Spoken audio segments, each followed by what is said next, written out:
everybody is in different stages. Maybe, some people might even find it hard to practice yoga regularly. How do you integrate breathing techniques and breath work into this whole practice to help them?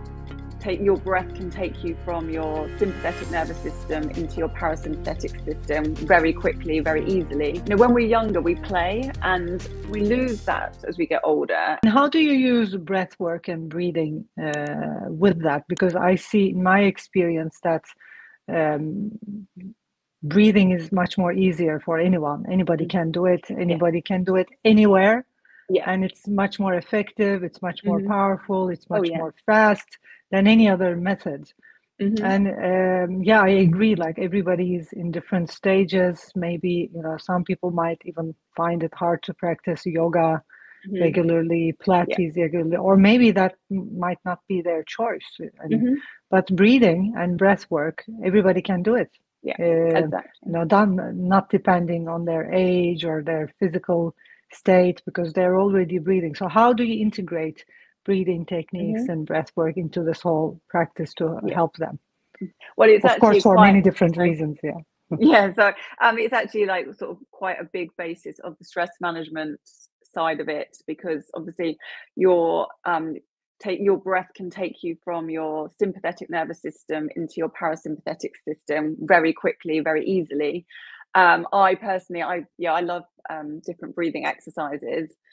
It's just like teaching people, because like you say, it's very portable. You've always got your breath, hopefully, and when you're in that kind of panic state, just taking some time to do some breathing can really calm you down. So that's like we teach all of those within lots of different breathing techniques within the stress management workshop, and they're also included on this online portal that employees have access to, so they can either just watch them online or they can follow along.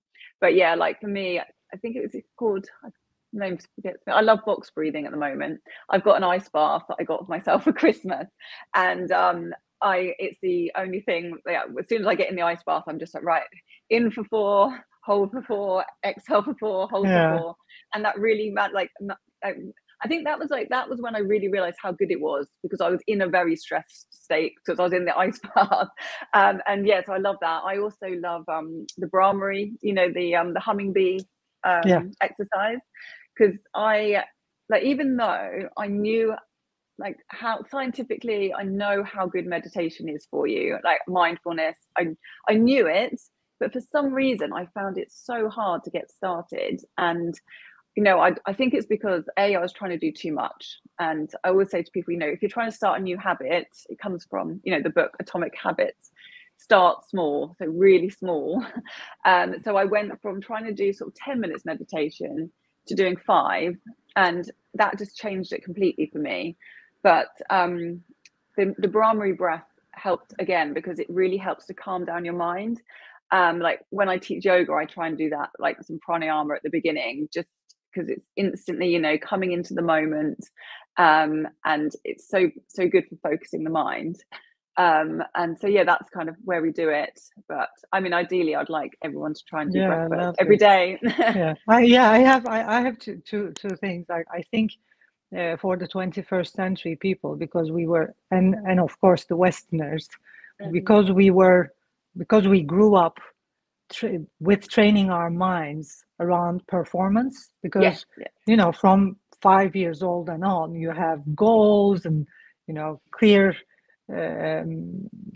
some vision for your future, and people ask you about. So it's about, because it's all about performance, I think it's almost impossible for the Westerners and also the 21st century people to meditate without any breathing exercise. It's like we need it. It's because of where we are in our mindset, in the life, the way we live our lives, because of that performing habit. And even you see it, of course, when you dive deep, you see it in people's breathing habits. Like we all have performance breathing habits. That's why people have breathing problems and hypocapnia and all this anxiety and panic attack, as you probably know. So that's very important. I agree. It's like without breathing and breath work. And I also find it I'm a breath work teacher for many years, but I also find it much more effective when instead of me practicing the breathing exercises, closing my eyes and just listening to someone coaching me in those breathing exercises. Yeah. That's actually Yeah. why we built Breath Hub, because you know, Yeah. even if you know all the methods, first it gets very boring. I Yeah. mean, I'm like I wouldn't be able to, because you said like, you know, everyday breath work. I wouldn't be able to practice breath work. Even me, you know, Yeah. someone who's an expert and who knows Yeah. the importance of everything, because breathing techniques, it's kind of like it gets boring. It's like some fitness exercise, some abs exercise, or whatever. That's the reason why people have personal trainers, or why Yeah. people have yoga teachers or Pilates teachers. It's exactly the same with breathing. It's like when I'm guided into a breathing session, I can fully relax. If Yeah. I'm not thinking Yeah. about, okay, 4 in, you know, pause 4, like box breathing, you know, breathe, inhale for 4, hold for 4. Instead of me, you know, thinking about it, when I'm led into that session, Yes. just, you know, relaxing fully, just listening to someone, and I'm just doing what they're saying. Yeah. First, it's much more relaxing, it's much more calming, it's much more effective. And then the second, it doesn't get boring, because Yeah. you know, different sessions every day, different content every. That's exactly why we built Breath Hub, by the way, Yeah. because you know, we can download different sessions, interesting sessions, Yeah.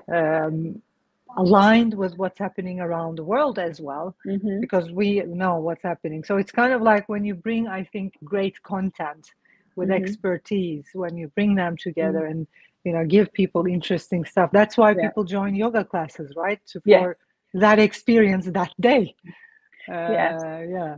And also you can So learn new techniques that you never knew existed. And yeah. because you can be learning. And also I think the time thing as well, because like for me, when I do my own yoga practice, it will probably be about 10 minutes, but it's good, like, just to move. But like, you know, when someone's guiding you, like you say, you kind of get lost, you sort of surrender to it, and you're just like taken on a journey, rather than having to think about like, have I done enough? Should I be like doing longer? Should I stop now? That kind of thing. Yeah. So yeah, definitely.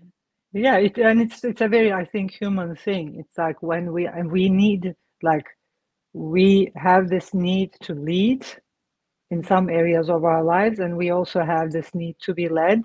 Yeah. So I think that's also, I mean, being a leader of the team and everything. It's like I practice yoga regularly as well. Not every day, but you know, through classes, through Zoom. And I love it. It's like I love Yeah. being led. That's just such a deep need for me, because Yeah. I'm managing the whole day. That's kind of like my message to any manager or anyone who needs to lead, especially the executive teams. Like just taking 5 minutes, 10 minutes of your day, listening to a breathing exercise, listening to someone guiding you, just fulfilling that need to be led. Yeah, that's very interesting. And then I'm going to also ask you, some people, I mean, that's what I've been figuring out over the years. Like some people, because everybody has different breathing habits and different daily behavioral habits. Some people are very stressed and need stress management tools and, you know, breathing techniques that help them to calm down. But I also figured out that some people need the opposite. Like some people need that boost of energy, because some people are, you know, too, you know, way too not relaxed but chill. You know, it's Yeah. like, you know, and some people need that movement and boost and energy boost. And how do you differentiate? My first question is, how do we differentiate between those? Like, how do you figure out which techniques do you use, or do you coach them? Do you do an assessment to understand where they are, not just physically, but also the way they live, the way they act, more be on the behavior side, whether they are, you know, too stressed and too much, you know, focused on performance, or whether they are too laid back and, you know, maybe they're not using their, because, you know, not using your energy, not using your creative energy also creates another kind of stress or another kind of illnesses and sicknesses. Like I've realized, like people, we usually talk, when we talk about employees and corporate health, we usually talk about stress and burnout and working too much. Yeah. But the opposite is also true. It's like some people are just too laid back, and some people just don't care much, and that's also Mhm. creating problems. Yes. Well, yes, that's very true. I guess mainly through speaking to people and asking questions and delving a little bit deeper to see where they are. You can also tell a lot from people's, just from, how they're sort of sitting, or, people who are sort of stressed tend to sort of have that sort of more shallow breathing and also be a bit more like fidgety. And yeah, so then seeing from there. But yeah, it's quite interesting you said about the creativity, because I remember reading something about how, when we're younger we play and we lose that as we get older. And I can't remember what book it was in, but they were saying, like, even art becomes graded, and so it takes away from it just being like an expression. And so it's actually really important for people to find like a creative outlook, not necessarily at work, but somewhere. Like, I really like designing things. I like designing presentations, but that's like my kind of creative outlet. And then also, I guess, coming up with yoga sequences, all those kind of things. But if you're not kind of exploring that side of yourself, it can, you're not getting that need met. And so I think, yeah, it's an interesting point to pick up on. But with going back to the breathing, and yeah, so yeah, if someone is kind of more needing a little bit of oomph, a little bit of energy, I do love Kapalabhati, Breath of Fire.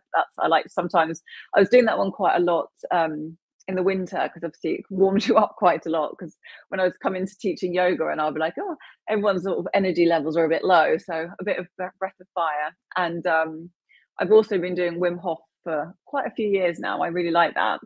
I started doing it. I was working in Greece. I was teaching fitness and yoga and Pilates over there. And it's like, I'd always have that sort of afternoon dip, and I just feel like exhausted. So I used to go up to like the yoga shala and just do Wim Hof, and then I'd kind of come back feeling all invigorated, ready for the rest of my day. So yeah. Yeah, so at different times of the day, we need different breathing techniques, and not everybody needs the same breathing technique. I think that's kind of like something very important to understand, because people start thinking, I can use the same breathing technique and it's going to be useful for me as well. But that's not the case, because our chemistries are different, our physiology is different.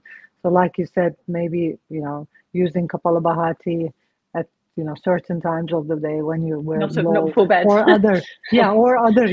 other breathing techniques that can boost our energy when that's needed. Or and it's very interesting. I find breathing obviously very interesting. That's why I've been diving deep into breathing sciences for many years. It's like how it affects our physiology and chemistry, and like overall even behaviors, our thinking habits.